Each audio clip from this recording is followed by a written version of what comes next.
Былтыр эсинизде бар болсо катуу мороз болуп калды.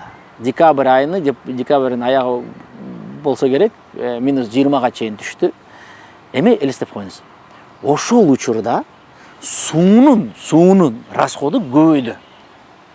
Бул кээ бирлер айтсам таң калат. Неге? Бул суукта, морозда, -20 ким сууну колдонот? Бирок көрсө, частный сектордун, ошол жер там үйлөрүнүн ээлери ошол тонуп калбаш үчүн крандарды ачыптыр. Крандарды ачып туруп, ошол кээ бирлер да, баары эмес, кээ бир өлкөлөрдө ошол билесиз, унитаздын эки түрү бар. Эки кнопкасы бар экен. Малый слив деп коет, бир чоң слив менен. Ошол эгер унитазда ошол малый үнөмдөө кнопкасы жок болсо, анын таможнясы кымбатыраак дейт. Ошондой эле смесителер, кол жууган нерселер. Эгер ошол смеситель автоматик датчик менен болсо, анын растаможкасы аз экен.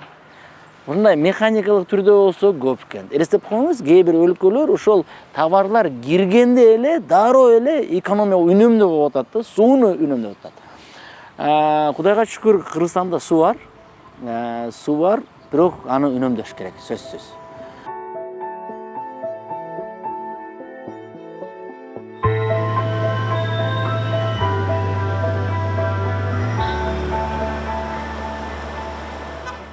Дүйнөдө бир катар мегаполистерде таза суу көйгөйү барган сайын курчуп жатат.